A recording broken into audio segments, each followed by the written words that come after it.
आज देश national automobile scrappage policy launch कर रहा है। ये पॉलिसी नए भारत की मोबिलिटी को, ऑटो सेक्टर को नई पहचान देने वाली है।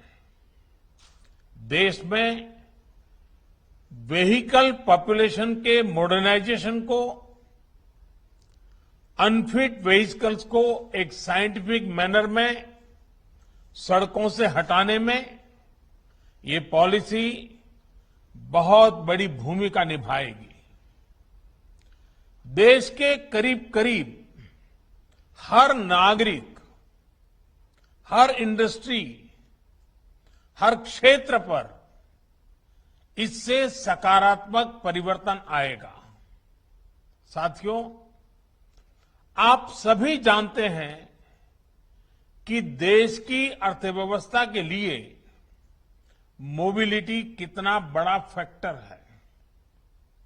मोबिलिटी में आई आधुनिकता ट्रैवल और ट्रांसपोर्टेशन का बोझ तो कम करती ही है, आर्थिक विकास के लिए भी मददगार साबित होती है। 21वीं सदी का भारत क्लीन, कंजेशन फ्री और कन्वीनियंट मोबिलिटी का लक्ष्य लेकर चले, ये आज समय की मांग है। और इसलिए सरकार द्वारा आज का ये कदम उठाया गया है और इसमें इंडस्ट्री के आप सभी दिग्गजों की, आप सभी स्टेक होल्डर्स की बहुत बड़ी भूमिका है। साथियों, नई scrapping policy waste to wealth, कचरे से कंचन के अभियान की सर्कुलर इकोनॉमी की एक अहम कड़ी है। ये पॉलिसी देश के शहरों से प्रदूषण कम करने और पर्यावरण की सुरक्षा के साथ तेज विकास की हमारी कमिटमेंट को भी दर्शाती है।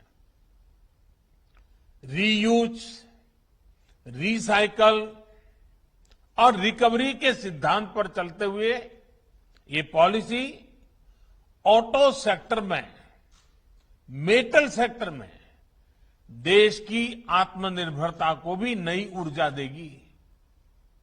इतना ही नहीं, ये पॉलिसी देश में 10,000 करोड़ रुपए से अधिक का नया निवेश लाएगी और हजारों रोजगार का निर्माण करेगी। साथियों, आज जो प्रोग्राम हमने लॉन्च किया है, उसकी टाइमिंग अपने आप में बहुत विशेष है। हम आजादी के 75वें वर्ष में प्रवेश करने वाले हैं। यहां से देश के लिए अगले 25 वर्ष बहुत महत्वपूर्ण है।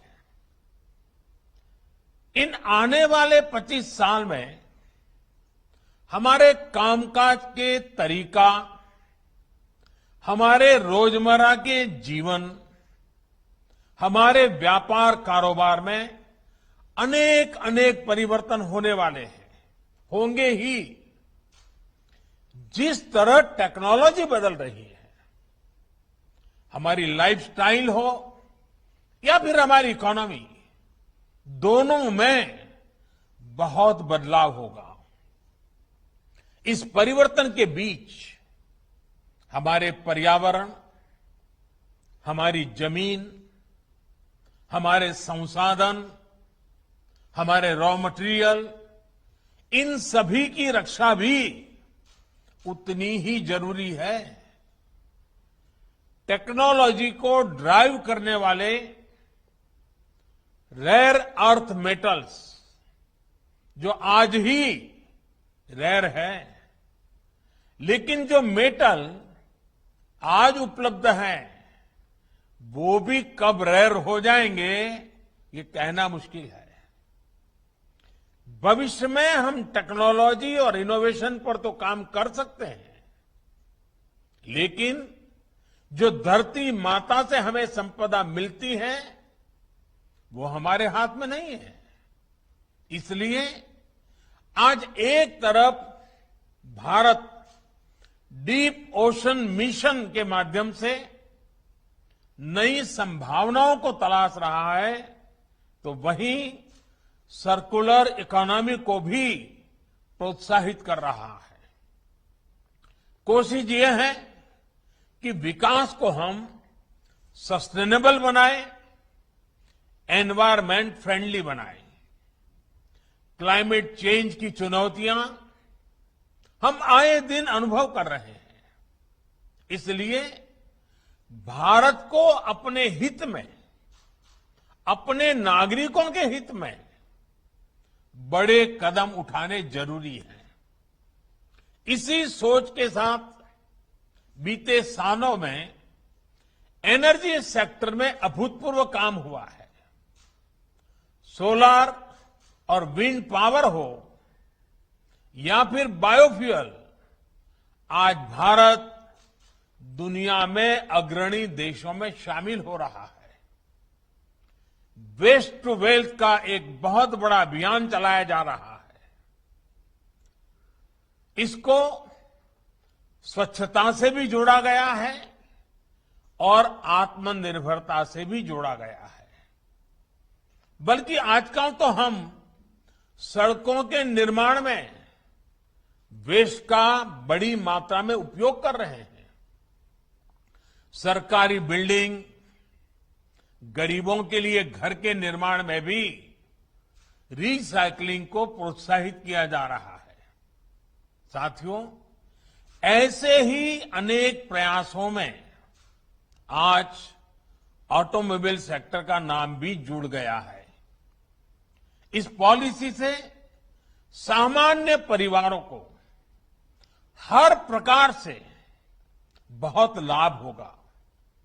सबसे पहला लाभ तो ये होगा कि पुरानी गाड़ी को स्क्रैप करने पर एक सर्टिफिकेट मिलेगा। ये सर्टिफिकेट जिसके पास होगा उसे नई गाड़ी की खरीद पर रजिस्ट्रेशन के लिए कोई पैसा नहीं देना होगा। इसके साथ ही उसे रोड टैक्स में भी कुछ छूट दी जाएगी। दूसरा लाभ ये होगा कि पुरानी गाड़ी की maintenance cost, repair cost, fuel efficiency, इसमें भी बचत होगी। तीसरा लाभ सीधा जीवन से जुड़ा है। पुरानी गाड़ियां, पुरानी टेक्नोलॉजी के कारण रोड एक्सीडेंट का खतरा बहुत अधिक रहता है, उससे मुक्ति मिलेगी। चौथा, इससे हमारे स्वास्थ्य पर प्रदूषण के कारण जो असर पड़ता है उसमें भी कमी आएगी। और सबसे बड़ी बात यह है कि इस पॉलिसी के तहत गाड़ी सिर्फ उसकी एज देखकर ही स्क्रैप नहीं की जाएगी। गाड़ियों का वैज्ञानिक तरीके से ऑथोराइज ऑटोमेटेड टेस्टिंग सेंटर्स पर फिटनेस टेस्ट होगा। अगर गाड़ी अनफिट होगी तो वैज्ञानिक तरीके से स्क्रैप किया जाएगा। इसके लिए देश भर में जो रजिस्टर्ड व्हीकल स्क्रैपिंग फैसिलिटीज बनाई जाएगी वो टेक्नोलॉजी ड्रिवन हो, ट्रांसपेरेंट हो, ये भी सुनिश्चित किया जाएगा। साथियों, फॉर्मल स्क्रैपिंग पर क्या लाभ होता है, गुजरात ने तो उसे साक्षात अनुभव किया है और अभी नितिन जी ने भी इसका वर्णन किया। गुजरात के अलंग को शिप रिसाइकलिंग हब के रूप में जाना जाता है। अलंग दुनिया की शिप रिसाइकलिंग इंडस्ट्री में अपनी हिस्सेदारी तेजी से बढ़ा रहा है। शिप रिसाइकलिंग के इस इंफ्रास्ट्रक्चर ने यहां रोजगार के हजारों नए अवसर तैयार किए हैं। इस पूरे क्षेत्र में इंफ्रास्ट्रक्चर भी है और कुशल स्किल्ड मैनपावर भी है। ऐसे में जहाजों के बाद गाड़ियों की स्क्रैपिंग का भी ये बहुत बड़ा हब बन सकता है। साथियों, स्क्रैपिंग पॉलिसी से पूरे देश में स्क्रैप से जुड़े सेक्टर को नई ऊर्जा मिलेगी, नई सुरक्षा मिलेगी। विशेष रूप से स्क्रैपिंग से जुड़े जो हमारे कामगार हैं, जो छोटे कारोबारी हैं, उनके जीवन में बहुत बड़ा बदलाव आएगा। इससे कामगारों को सुरक्षित माहौल मिलेगा, संगठित क्षेत्र के दूसरे कर्मचारियों जैसे लाभ भी उनको मिल पाएंगे। इतना ही नहीं, स्क्रैप का काम करने वाले छोटे कारोबारी ऑथोराइज्ड स्क्रैपिंग सेंटर्स के लिए कलेक्शन एजेंट्स का काम भी कर सकते हैं। साथियों, इस प्रोग्राम से ऑटो और मेटल इंडस्ट्री को बहुत बड़ा बूस्ट मिलेगा। बीते साल ही हमें लगभग 23,000 करोड़ रुपए का स्क्रैप स्टील इंपोर्ट करना पड़ा है, क्योंकि भारत में जो अभी तक स्क्रैपिंग होती है वो प्रोडक्टिव नहीं है। एनर्जी रिकवरी ना के बराबर है। हाई स्ट्रेंथ स्टील एलॉयज की पूरी वैल्यू नहीं निकल पाती और जो कीमती मेटल है उनकी रिकवरी भी नहीं हो पाती। अब जब एक साइंटिफिक टेक्नोलॉजी आधारित स्क्रैपिंग होगी तो हम रेयर अर्थ मेटल्स को भी रिकवर कर पाएंगे। साथियों, आत्मनिर्भर भारत को गति देने के लिए भारत में इंडस्ट्री को सस्टेनेबल और प्रोडक्टिव बनाने के लिए निरंतर कदम उठाए जा रहे हैं। हमारी ये पूरी कोशिश है कि ऑटो मैन्युफैक्चरिंग से जुड़ी वैल्यू चेन के लिए जितना संभव हो उतना कम हमें इंपोर्ट पर निर्भर रहना पड़े। लेकिन इसमें इंडस्ट्री को भी थोड़े एक्स्ट्रा एफर्ट्स की जरूरत है।